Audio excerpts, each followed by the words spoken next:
China and Hunter Biden, just some of the subtext behind the president's recent state visit. Two great friends, two great nations, and two great powers. Cheers. President Biden hosts a controversial world leader, India's Prime Minister Narendra Modi, with an eye towards countering China's global influence.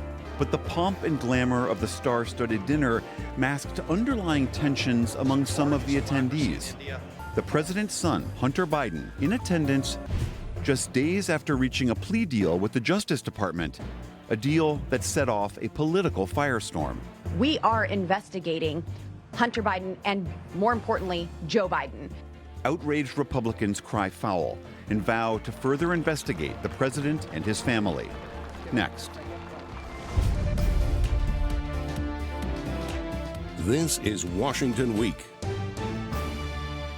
Corporate funding is provided by... For 25 years, Consumer Cellular's goal has been to provide wireless service that helps people communicate and connect. We offer a variety of no-contract plans, and our U.S.-based customer service team can help find one that fits you. To learn more, visit consumercellular.tv. Additional funding is provided by Ku and Patricia Ewan through the Ewan Foundation, committed to bridging cultural differences in our communities. Sandra and Carl DeLay Magnuson, Rose Herschel and Andy Shreves, Robert and Susan Rosenbaum, the Corporation for Public Broadcasting, and by contributions to your PBS station from viewers like you. Thank you. Good evening and welcome to Washington Week. I'm William Brangham. President Biden welcomed to the Capitol the leader of the world's biggest democracy, Prime Minister Narendra Modi of India. There were lavish ceremonies, a state dinner, and an address by Modi to the U.S. Congress. The visit was aimed at drawing the U.S. and India closer together strategically, while also countering China's global influence. Challenges and opportunities facing the world require that India and the United States work and lead together, and we are. And this comes as tensions between the U.S. and China flared up again this week when President Biden referred to President Xi Jinping as a dictator at a California fundraiser. That was just a day after Secretary of State Antony Blinken's delicate diplomatic visit to Beijing, which was the first visit by a U.S. Secretary of State in 5 years. On Thursday, Biden defended his comments. I expect to be meeting with President Xi sometime in the future. I don't think it's had any real consequence. Joining us tonight is Vivian Salama. She covers national security for the Wall Street Journal. And here with us in the studio, Mary Bruce is the chief White House correspondent for ABC News. Carl Hulse is the chief Washington correspondent for the New York Times. And Weijia Jiang is the senior White House correspondent for CBS News. Welcome to all of you. Thank you so much for being here. Vivian, before we get to Modi and his visit, I want to talk about another breaking story that is happening tonight in Russia. We are hearing reports out of Moscow of armored columns in the streets. We are hearing reports that Evgeny Prigozhin, the head of the Wagner Group, has been threatening a coup, and there is an arrest out for him. What can you tell us about what is happening in Russia right now? William, there are pretty extraordinary images unfolding in Moscow as we speak. The city essentially going into lockdown after Yevgeny Prigozhin, who is the leader of the Wagner Group, a very infamous mercenary group that has supported the Russian campaign in Ukraine, as well as other places like Syria and across Africa. Gradually, we've seen a feud developing between Prigozhin and the Russian military as far as how the campaign in Ukraine has been going. And while he's considered widely to be a very close Putin ally, he has been critical of the way this war has been going, saying that losses have been severe and that the management from the military has been awful. And he's called them out for months now. And so today he went on a video live and said that essentially he was targeted. His men were targeted by the Russian military. And he said he was essentially going to fight back.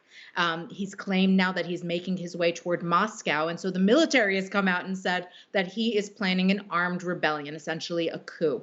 And so what is essentially happening here is that we are seeing cracks in the seemingly impenetrable facade that the Russian government has portrayed up until now with regard to support and the backing on its campaign in Ukraine, where you have this very influential figure coming out and calling them out on severe losses and severe mismanagement of this. And so obviously still unfolding, but something we have to watch very closely. Indeed. Vivian, thanks for that update. Let's pivot back to the events here this week. Mary, Narendra Modi's visit, this was just the third official visit that President Biden has had.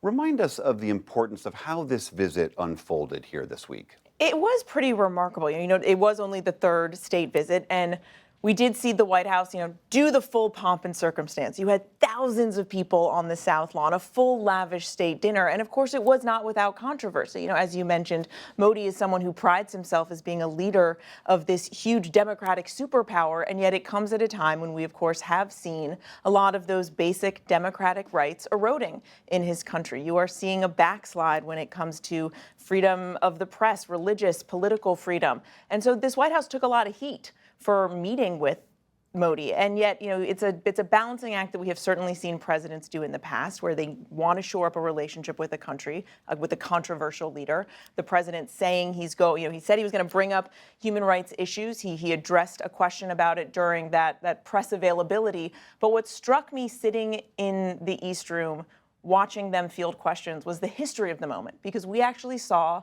Modi do something he has never done in his 9-year tenure, and that is to take a live question from a reporter. Something, that perhaps all of us take for granted. Even this conversation is something that would be remarkable to many. And to see the look on the faces of the Indian reporters was pretty wild. And it also reminded me in the moment of the power of the White House to force essentially Modi into that situation. He didn't have to do that. And yet this president, this administration felt that it was important that they put him into a situation where he would have to take a question. Whether he would actually answer it was another issue. And because they knew it was going to be a question about this very issue, about human rights, it certainly gave the Biden administration a chance to make it appear that they were tackling that issue. Am I of any assumption that Modi's going to change his ways because he fielded a question? Certainly not. But it showed the power of the White House to stand up for those very democratic values that here are at stake. Weijia, the White House seemed eager to downplay these issues that Mary is talking about of Modi's human rights record, arguing that this is a strategic relationship that we care a great deal about, and the subtext being we care about India and their ability to help counter China.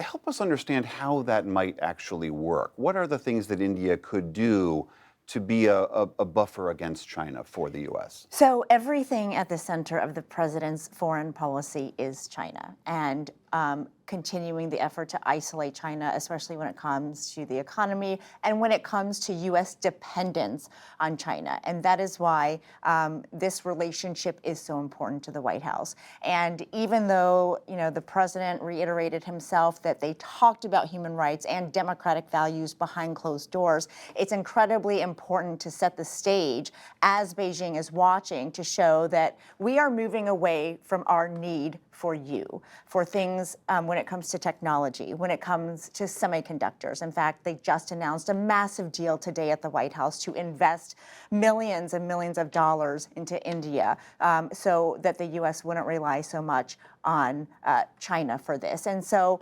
that is one way. They also, have formed a Quad relationship with not only India, but Australia as well, and the U.S. And being in the region, I think that everything strategically at this moment is to prepare for China's, nonstop goal of trying to become the superpower with a capital T. And so despite all of these issues that Mary just brought up, this was incredibly important for the president to roll out the red carpet to show that the U.S. is invested in not only nurturing, but building this relationship even more.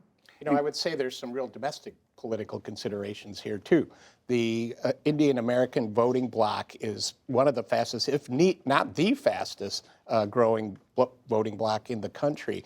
And You see many more Indian American politicians. You see it in the Republican primary. You see it in Congress, in the House, when you look out on the floor now. So both parties are maneuvering here. I think the general sense is that that bloc was more favorable to Democrats and to Biden in the last election. So there's a lot going on domestically at the same time this international intrigue is. But I got to agree with Mary.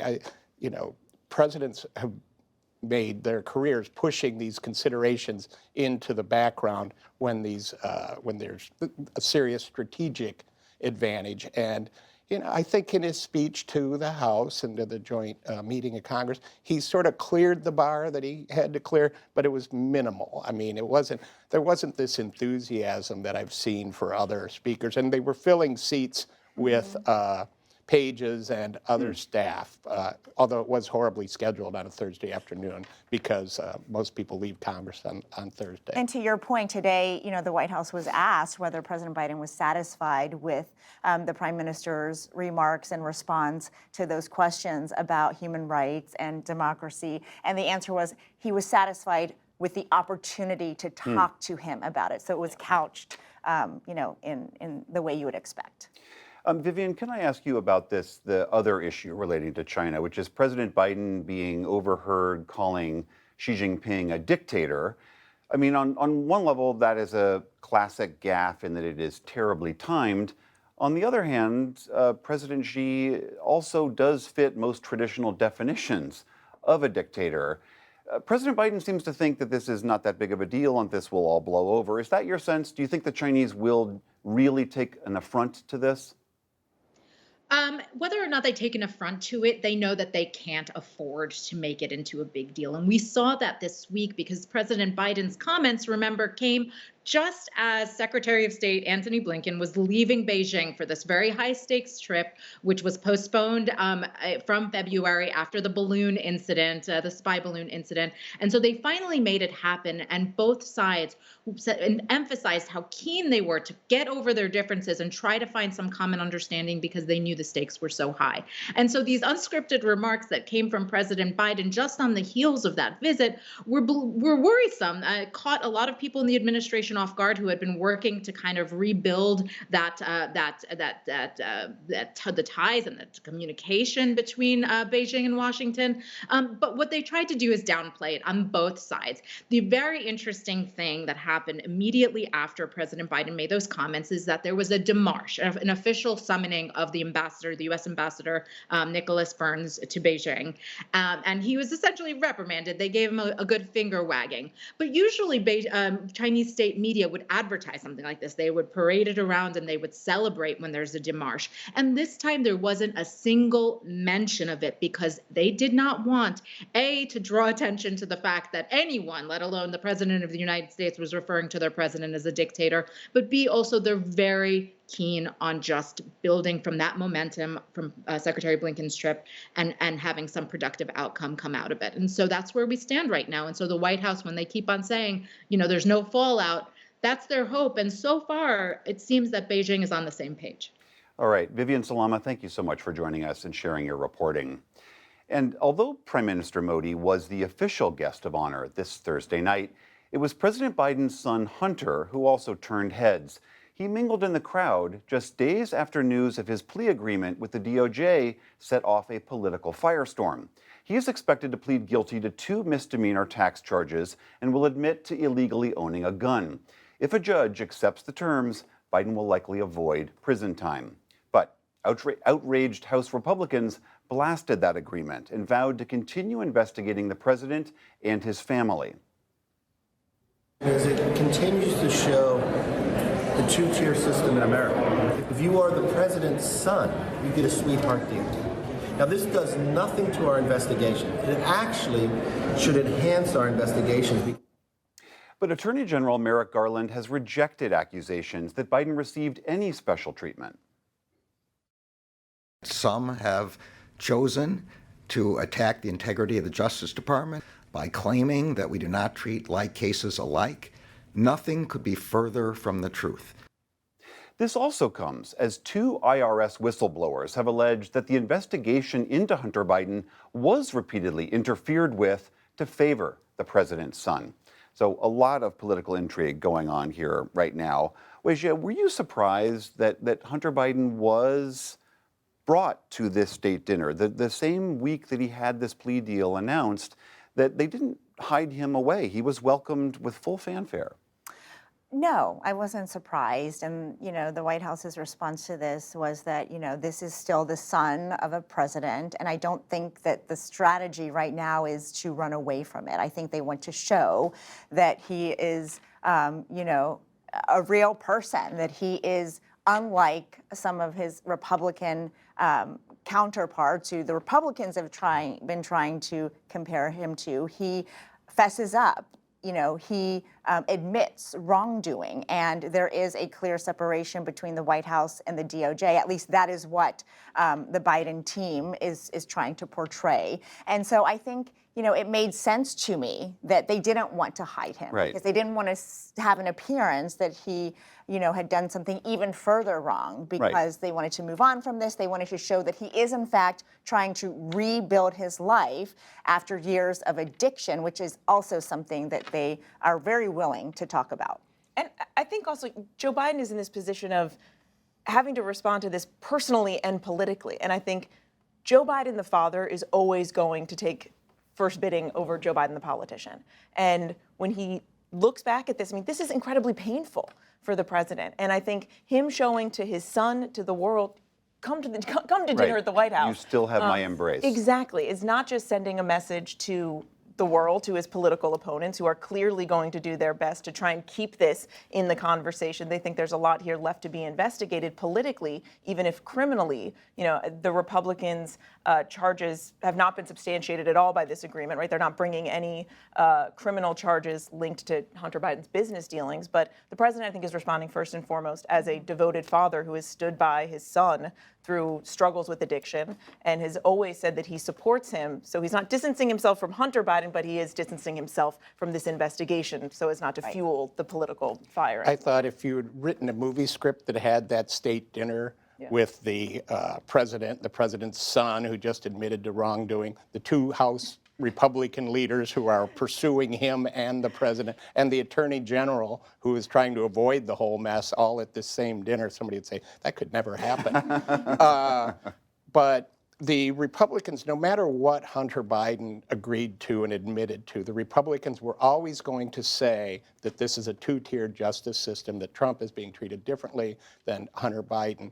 And with these whistleblowers now, they've finally made a little headway. This is really sort of the first time that they've seemed to have some credible, we'll see how credible. These are two whistleblowers who have come from forward, the IRS, who have said that the investigation was hampered, that there were delays, they slow-walked it, they gave Biden's lawyers heads up when they shouldn't have. And that they finally have a little something to grab onto, that there was some unequal treatment and that Hunter Biden wasn't treated the way a normal person being investigated for tax fraud was. However, it's still about Hunter Biden. It's not Joe Biden.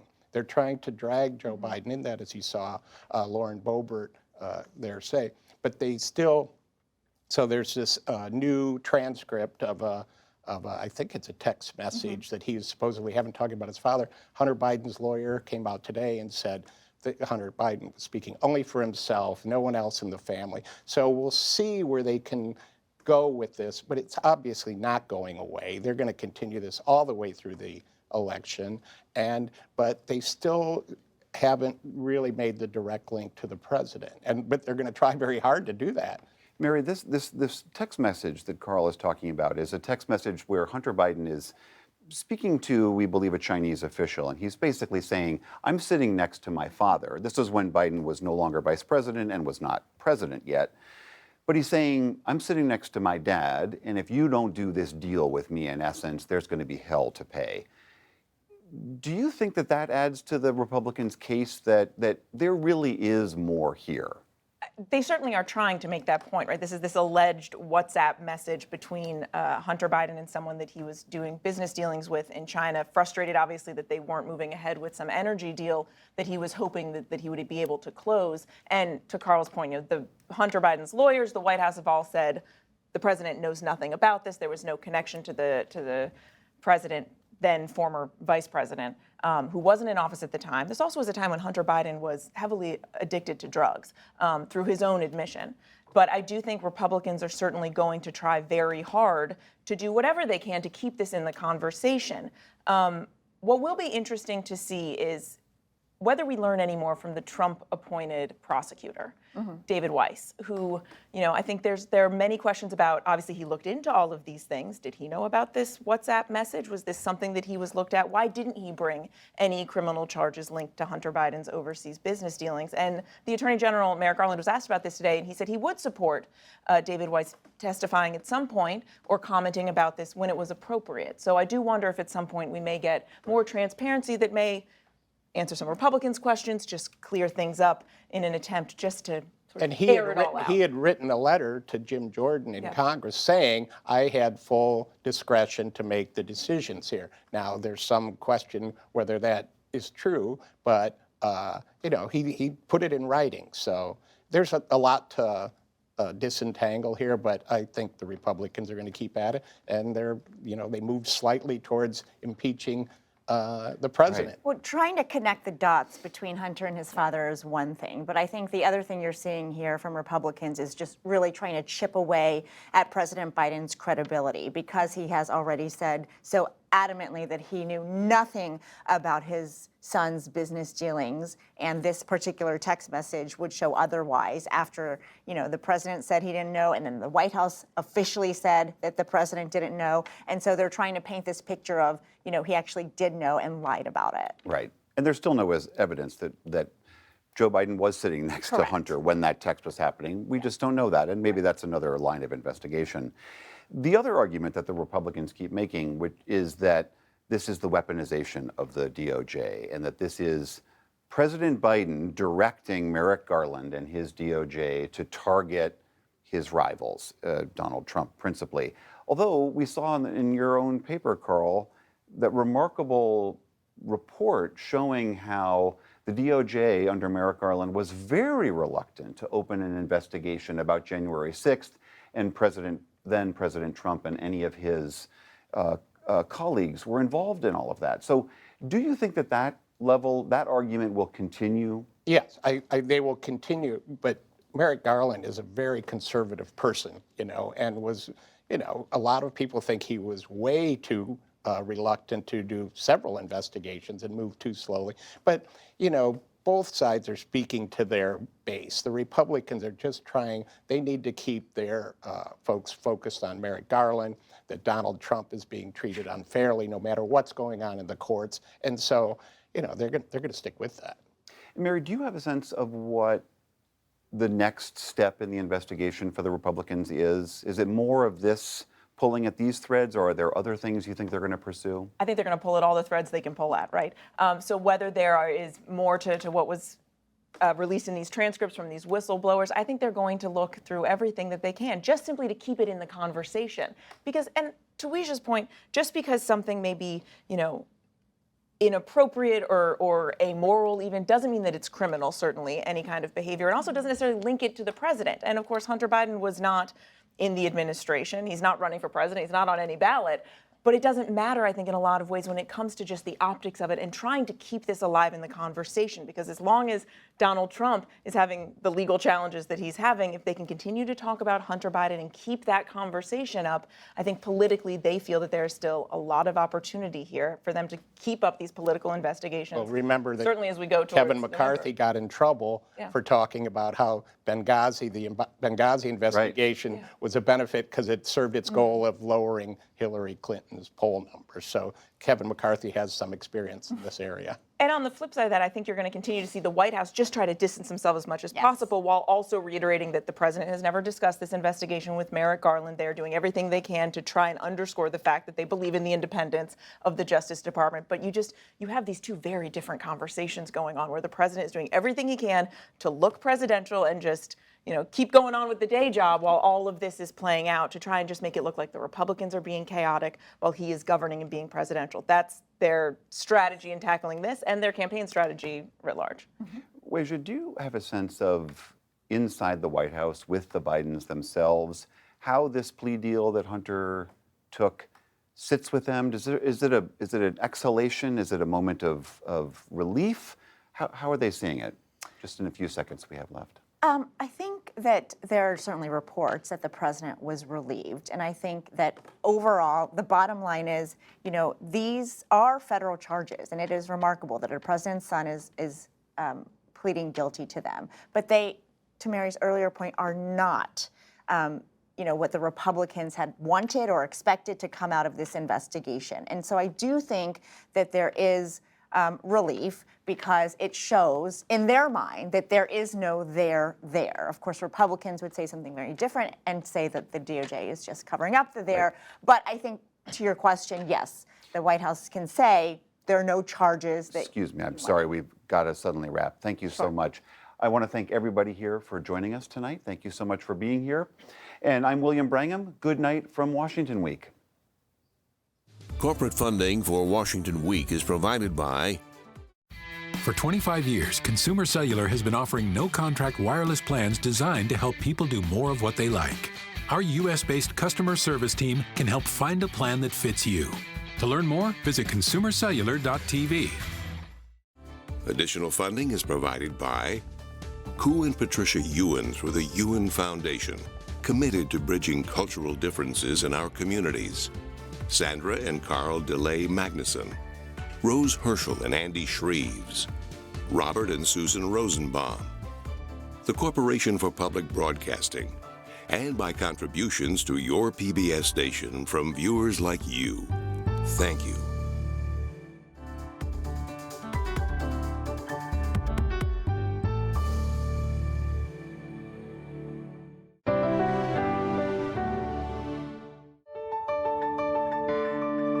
You're watching PBS.